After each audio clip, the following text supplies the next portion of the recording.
In this canyon depth, his journey would take a harrowing turn.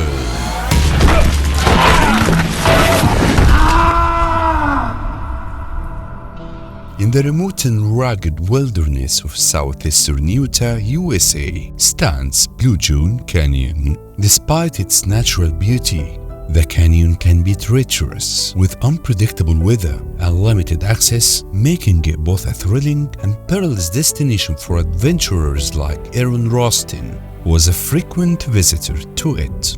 But in 2003, in the heart of Bluejohn Canyon, Aron's story took a downturn, as the stone that he used to pose for pictures next to it hasn't been a part of a picturesque scenery anymore, yet it turned to an unescapable trap that Aron must get away from it. With a thunderous roar that shook the very foundations of the canyon, a behemoth of a boulder came crashing down, ensnaring Aron's arm in its unyielding embrace. Stunned and alone, he found himself trapped in a labyrinth of stone, his cries swallowed by the deafening silence of the desert. Fear shuts my hand over my head. I can't move backward, or I will fall over a small ledge. The fallen rock smashes my left hand against the south wall. I yank my left arm back as the rock ricochets in the confined space. The boulder then crushes my right hand, thumb up, fingers extended. The rock slides another foot down the wall with my arm in tow, tearing the skin off the lateral side of my forearm. I yank my arm 3 times in an attempt to pull it out from under the rock, but stuck. Shit. How did this happen? What the fuck? How the fuck did you get your hand trapped by a fucking boulder? Look at this. Your hand is crushed. It's dying. And there is nothing you can do about it. If you don't get blood flow back within a couple hours, it's gone. Shut up. That's not helpful. It's not my hand I need to worry about. There is a bigger issue. The average survival time in the desert without water is between 2 and 3 days, sometimes as little as a day if you are exerting yourself in 100-degree heat. I figure I have got until Monday night.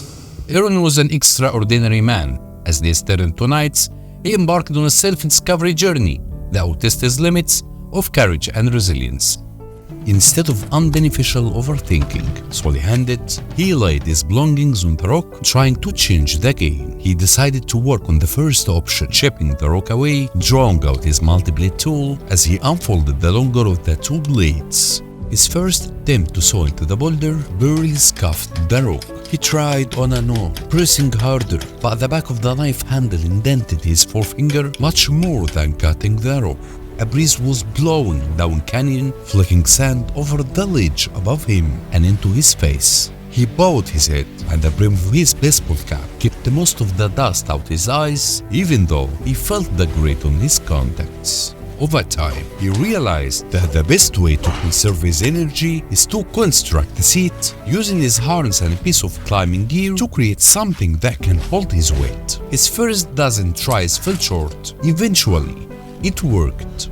A wave of happiness washed over him. He could finally lean back and take some weight off his legs. 15 minutes later, his harness began restricting the blood flow to his legs.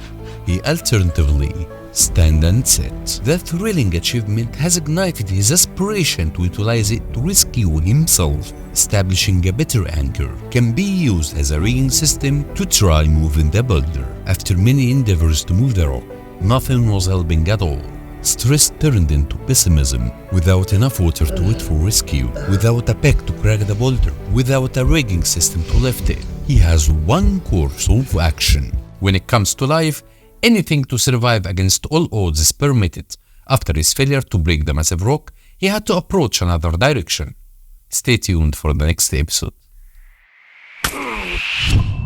Maze, the world of secrets.